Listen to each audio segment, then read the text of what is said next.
50원짜리 동전이 있습니다. 거기에 보면 식물 하나가 이렇게 그려져 있는데요. 혹시 그 식물 이름이 무엇일까요?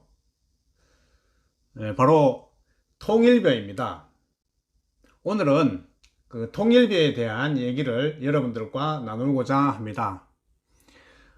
우리는 어릴 때 그 인사로, 제가 어릴 때는 그랬어요. 제가 봉화 재산 출신이었는데요. 거기서 인사를 주로 이런 말을 많이 들었어요. 아침에 보면 이제 밥 묻니껴? 혹은 친구들 사이에서는 밥 묻나? 이제 밥을 먹었나?를 물어보는 게 이제 인사였죠. 볼 때마다 인사말이 밥 먹었나예요. 밥 먹었나? 밥 묻니껴? 밥 묻나? 왜 그랬을까요? 그만큼 우리는 밥을 먹지 못하는 그런 배고픈 시절이 있었다는 거죠. 그걸 우리가 일명 보릿고개라고 하는데요. 보릿고개를 나타내는 노래들이 상당히 많습니다. 제가 한번 불러보겠습니다. 그 당시에 이런 노래가 있었어요. 제가 어릴 때 자주 불렀는데, 새 신을 신고 뛰어보자 폴짝 하늘이 노랗구나 영양실조다. 참 웃기는 노래죠. 지금 생각해보면. 그 당시에는 아무 의미 없이 불렀는데, 새 신을 신고 폴짝 뛰었는데 갑자기 하늘이 노란 거예요. 그러면 영양실조다 라는 노래죠. 또 이런 노래도 있었던 것 같아요. 꼬꼬대 꼭꼭 먼동이 튼다 개똥이네 집에서 아침을 먹네 옹기종기 모여 앉아 공동보리밥 먹는 사람 빵구 잘 끼네. 지금 생각해보면 이것도 굉장히 좀 웃기는 노래였죠. 그 당시에는 뭐 워낙 보리밥 먹는 세대가 많았으니까 그 공동보리밥 먹는 사람을 빵구 잘 끼네 라고 이제 비유한 그런 노래인 것 같습니다. 그리고 또 가수 진성이 부른 그 보릿고개라는 노래도 굉장히 유명하죠. 아이야 뛰지 마라 배 꺼질라. 이렇듯 우리 민족은 정말 그 보릿고개에 대한 그런 걸 노래로 담아내서 아주 승화시킨 그런 민족입니다. 그 대한민국이 지금은 경제 뭐 10위의 정말 경제 대국인데, 그 당시만 해도 1960년대 초만 해도 우리나라는 정말 그 GDP 기준으로 거의 세계 꼴찌 수준이었습니다. 실제로 보면 61년도에 GDP가 세계 64위였어요. 그럼 사람들이 그럴 거 아니에요. 64위면 꼴찌가 아니네. 세계 나라가 230개 정도 되는데 64위가 뭐 꼴찌냐라고 이제 질문하시겠는데, 그 당시에는 60년대 초에는 대부분의 나라들이 식민지 상태였거든요. 유럽의 식민, 특히 뭐 아프리카는 전부 식민지였죠. 그 나라가 없었죠. 유럽의 속국이었고, 아시아도 대부분 또 식민지였고 하니까 그 당시에 나라가 거의 한 64개였어요. 그러니까 꼴찌가 맞죠. 네. 그래서 꼴찌 수준이었는데, 이게 정말 우리가 12대국으로 올렸다는 거는, 정말 저도 대한민국 사람이지만 어마어마한 정말 우리가 민족이에요. 정말 우리가 자긍심을 가질 필요가 있습니다. 근데 그 보릿고개를 완전히 그냥 한 방에 해결해 준 벼가 바로 통일벼라는 거죠. 이거는 정말 세계 역사에 거의 유례 없는, 우리는 통일벼를 통해서 식량의 자급자족을 달성한 정말 세계에서 거의 유일한 민족이 아닌가 이래 생각이 됩니다. 당시에 그 벼는 크게 종류가 두 가지로 나누었어요. 인디카와, 여기 보면 인디카와 자포니카로 나누어졌거든요. 물론 여기 자포니카라는 단어를 보면 이게 일본 사람이 나누었구나 라는 게 이제 확 표시가 나겠죠. 1920년도에 일본 사람이 이미 벼의 타입이 두 가지가 있는데 인디카 타입이고 자포니카 타입이다 라고 이제 나눠 놨습니다. 자포니카는 이제 우리가 먹는 거죠. 우리 한국 사람이 먹는데, 사실 자포니카를 먹는 사람은 전 세계적으로 봤을 때 약 10% 정도밖에 안 됩니다. 대한민국 사람, 일본 사람, 그리고 중국의 북부지방 일부밖에 안 먹고요. 나머지는 전부 인디카 쌀을 먹는다고 보면 됩니다. 거의 90% 이상은 인디카 쌀을 먹는 거죠. 일본 사람들이 세계의 품종을 인디카, 자포니카 두 가지로 나누어 놨는데, 대한민국의 위대한 우리 허문회 박사께서 여기에 또 하나의 형을 만들었는 거죠. 이름하여 통일 타입을 만들었습니다. 그래서 지금은 통일형 계통의 벼가 이제 존재하는 거죠. 굉장히 위대한 발견입니다. 그 이야기를 지금부터 하도록 하겠습니다.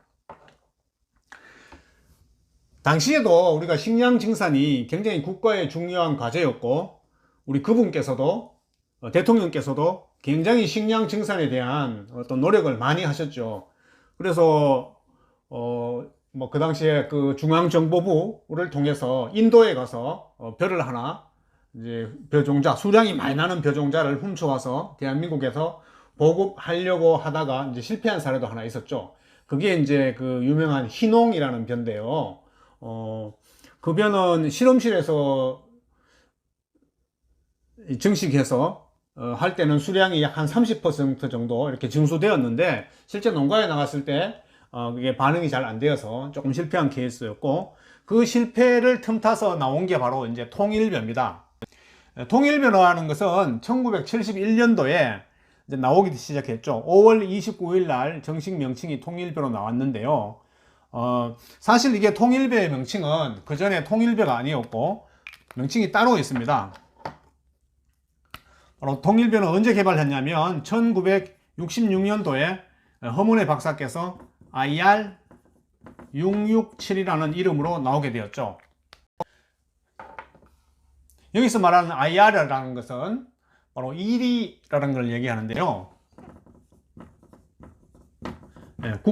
국제미장연구소입니다. International Rice Research Institute에서 필리핀에 있는 국제미장연구소입니다. 여기에서 우리가 벼 6종을 많이 했죠. 그래서 나온 게 IR667번입니다. 이 국제미장연구소에서 만든 667번째의 벼라는 뜻입니다. 이것이 이제 만들었는데 1971년도에 농촌진흥청에서 그 신품종 이름 짓기 공모를 한 거예요. 그게 뭐냐면 그 공모에서 약 2319명이 공모를 해서 통일벼라는 이름으로 이제 불리게 되었습니다. 그리고 이 통일벼는 불리게 되었고, 이걸 이제 농촌진흥청, 그 당시에 이제 김인환 청장님께서 농촌진흥청장이셨는데 그걸로 보고를 했죠. 그러니까 그때 김인환 청장님이 대통령 보고 각하 우리가 지금 드디어 이제 목표를 달성했습니다. 수량이 좋은 쌀을 만들었습니다. 그래서 한번 와 보시죠 해서 직접 대통령께서 이제 농촌진흥청에 방문하고 그것을 보고 통일벼를 빨리 농가에 보급시켜라 라고 이제 명령을 했죠. 그 당시는 이제 통일벼라는 종자는 만들었지만 이 농가에 심으려면은 이게 수량이 굉장히 많아야 되잖아요. 종자가 없었어요. 그래서 바로 다시 또 필리핀으로 가서 거기서 증식을 합니다. 왜냐하면 필리핀은 1년에 농사를 4번이나 지을 수 있으니까 증식을 그만큼 빨리 할 수 있는 거죠. 그래서 증식을 해서 농가에 보급을 하기 시작했고, 드디어 우리는 1975년도에 쌀 자급자족이라는 아주 위대한 혁명이 일어난 거죠. 그래서 이걸 우리가 보통 혁명이라는 단어는 잘 안 쓰는데, 이것을 이제 세계 사람들이 그린 레볼루션이다, 녹색 혁명이다 라고 이제 부르게 되었습니다. 근데 이제 통일벼는 이제 단점도 많아요. 장점도 많지만은 수량이 많이 난다는 장점이 있는 반면에 단점이 한 두세 가지 정도가 있는데요. 그 중에서 가장 심각한 단점이 뭐냐면 밥맛이 없다 라는 거였어요. 왜 밥맛이 없느냐? 우리나라는 그 당시에 그 일본에서 도입한 품종인 아키바레, 이제 추청벼라고 하죠. 추청벼를 먹었는데요. 추청벼가 굉장히 밥맛이 좋은 품종으로 등극되었어요. 추청벼가 이렇게 생겼습니다. 생긴 게. 추청벼가 어떻게 생겼냐면 이렇게 해서 아주 가늘게,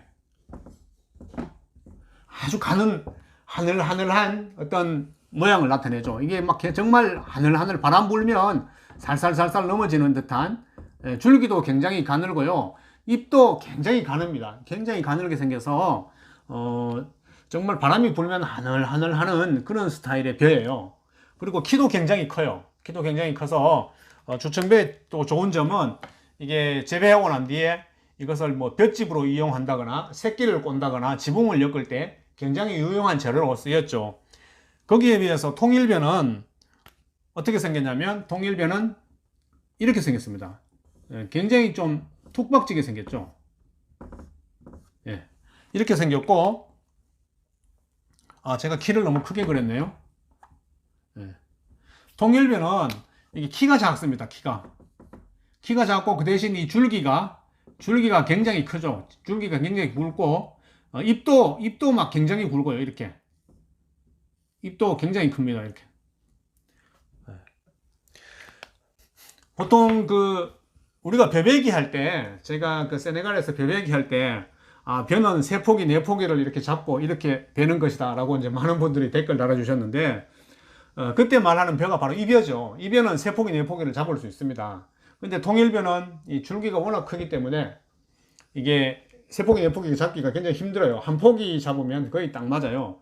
제가 있는 세네갈은 전부 인디카니까 줄기가 굉장히 굵습니다. 우리 자포니카에 비해서 약 한 3배 정도 더 굵어요. 그래서 이걸 3포기, 4포기 잡는 것은 거의 불가능하다고 보면 됩니다. 그래서 보통 한 포기 잡고 이렇게 비는데, 잘 모르시는 분들이, 벼는 3포기씩 잡아야 되는데 왜 한 포기 잡고 베느냐 라고 하는데, 통일벼와 자포니카의 차이점이 이제 있습니다. 그리고 제가 또 한국에서 벼 연구를 이렇게 오랜 기간 해보니까 대부분 타입이 이렇게 아주 날씬하고 잎도 가늘고 이런 타입들이 밥맛이 좋아요. 밥맛이 좋고 잎이 막 널쩍하게 굵고 이런 타입들, 키가 작고 이런 것들은 밥맛이 떨어지는 특성이 있어요. 통일벼의 단점이 이제 첫째 밥맛이 없단데요. 맞아요. 통일벼가 좀 밥맛이 없죠. 인디카가 좀 밥맛이 없죠. 근데 전 세계적으로 보면 어떤 밥맛이라는 게 물론 쌀만 먹었을 때는 밥맛이 없는데, 그 밥맛이 없는 쌀을 밥맛이 좋게 만드는 요리를 해서 먹으면 괜찮다라는 그런 게, 저는 그런 걸 많이 느꼈어요. 왜냐면 인도네시아에 가면 우리가 대표적으로 음식으로 나시고랭이라는 음식이 있습니다. 아마 먹어보신 분 많을 겁니다. 정말 세계적인 음식이죠. 나시고랭 굉장히 맛있어요. 나시고랭이 이제 인디카인데, 즉 우리말로 하면 볶음밥의 일종이죠. 볶음밥이라고 하면 딱 맞는데요. 그렇게 이제 맛을 승화시킨 경우도 있고, 그리고 제가 살고 있는 세네갈에서는 또 어떻게 승화시켰냐면 제부젠이라는 음식으로 승화를 시켰어요. 특히 세네갈 사람들은 좀 굉장히 뭐 우연인지 정말 알고 그랬는지 모르겠는데, 밥이 쌀이 보통 이렇게 완전미가 있는데, 완전미가 이렇게 톡톡톡톡 다 끊어집니다. 세네갈 쌀은. 그러니까 전부 동가리 쌀이에요. 이렇게 동가리 쌀인데, 이 동가리 쌀을 갖은 양념을 끓여서 나온 물을 이쪽에 흡수를 시킵니다. 이 표면적이 많으니까 흡수가 잘 되겠죠. 이렇게 나온 쌀이 제부젠이라는 음식으로 이제 탄생을 했거든요. 제부젠도 먹어보면 굉장히 맛있습니다. 밥만 먹어도 아주 굉장히 맛있습니다. 그리고 두 번째 단점은 뭐냐면 이 통일벼는 볏짚을 이용하기가 굉장히 좀 안 좋다라는 겁니다. 그 당시에는 우리가 이제 초가지붕이 대세였거든요. 그러니까 벼를 수확하고 난 뒤에 볏짚으로 초가지붕을 만든다거나 울타리 이형을 만든다거나 뭐 새끼를 꽈서 뭐 멍석을 만든다거나 뭐 이런 여러 가지 활용도가 있었는데, 얘는 그걸 못하는 거예요. 왜냐하면 너무 키가 작아요. 키가 작아가지고 볏짚 꼬기도 곤란하고, 그리고 이게 두껍기만 두껍지 이렇게 인장력이 또 약하거든요. 그러니까 이게 볏짚으로서는 아주 안 맞아요. 아주 안 맞으니까 국가에서는 이걸 보급시켜야 되겠고, 볏짚으로서는 안 맞으니까 그때 나온 게 뭐냐면 이제 지붕을 바꾸는 거죠. 지붕을 바꾸는 정책을 썼는데, 그게 바로 초가지붕에서 우리가 함석, 슬레이트 지붕으로 바꾸었습니다. 이게 이제 유명한 새마을 운동이죠. 결국은 이 통일벼가 새마을 운동과 굉장히 깊은 연관성이 있습니다.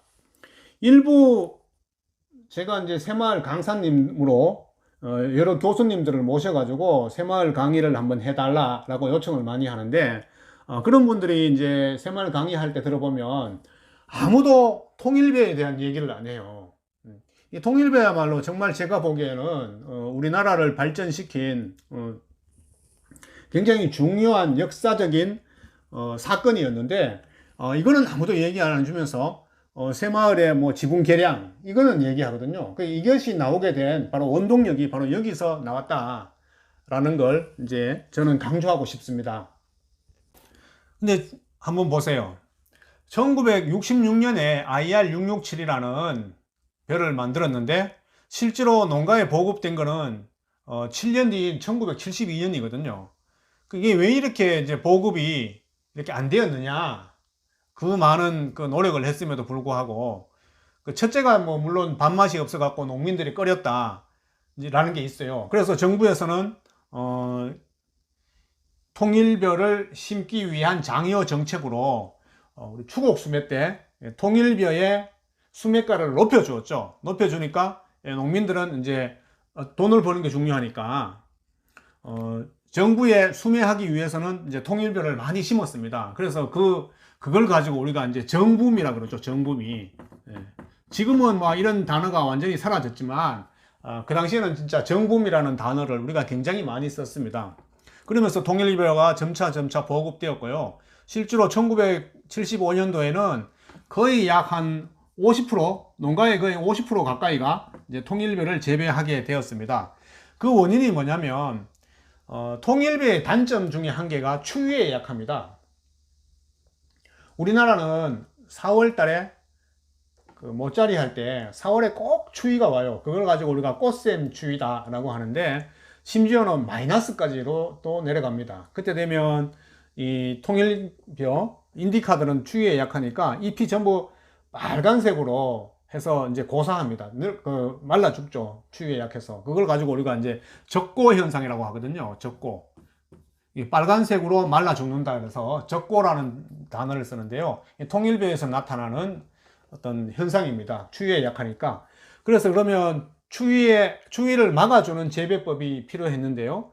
그때 이제 나온 것들이 바로 이제 비닐보온 모짜리, 비닐보온 모짜리를 써서 어쩌든동 그 초기에 4월 달에 통일벼를 추위로부터 보호하자 해서 비닐보온 모짜리 농업 기술이 또 개발되었죠. 통일벼가 나옴으로 인해서 여러 가지 초과 지붕이 개량되고 비닐보온 모짜리의 농업 혁명이 일어나고 그리고 또 통일벼가 나옴으로 인해서 또 한 가지 큰 쇼킹한 사건이 있었는데요. 그게 뭐냐면 1977년 12월에 쌀막걸리 제조를 허가하게 됩니다. 드디어.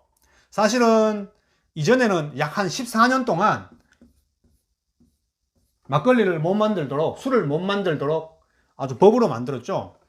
그 당시에 뭐 공무원들이 진짜 망치 하나 들고 다니면서 개인이 술 주정, 술 도가를 하면 막 이 항아리를 막 깨고 막 다니고 그랬었어요. 그만큼 이제 쌀로는 막걸리를 못 만들도록 했던 그런 시절도 있고요. 그리고 학교 다닐 때도 우리가 막 혼식 장려 운동 그래서 도시락 싸갈 때 그 쌀밥만 싸오면 진짜 손바닥 내고 여기 맞았어요. 보리밥이 없으면. 그만큼 이제 쌀을 중시하던 시절이었죠. 아마 젊은 분들은, 우리 방송을 보시는 젊은 분들은, 저게 도대체 무슨 소리야 하면서 이해를 못 했을 거예요. 도시락 싸가면 도시락 검사를 했다니까요. 그때 진짜 도시락 뚜껑 열어갖고, 검사를 많이 했어요. 아시는 분들은 잘 아실 겁니다. 그래서 이 쌀막걸리 제조 허가했다는 게 그 해에 그냥 10대 유수 톱으로 그냥 나오게 되었죠.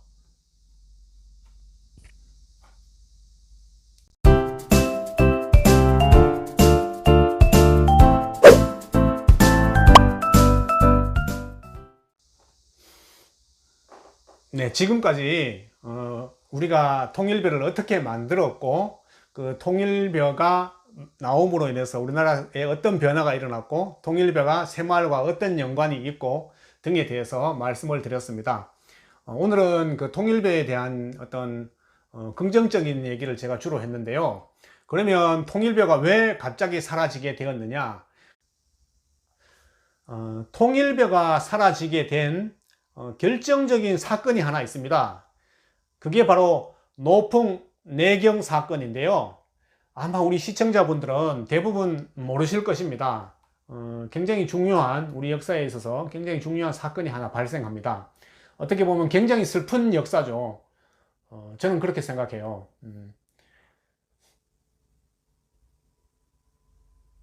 그 이야기는 제가 다음 시간에 전해드리도록 하겠습니다.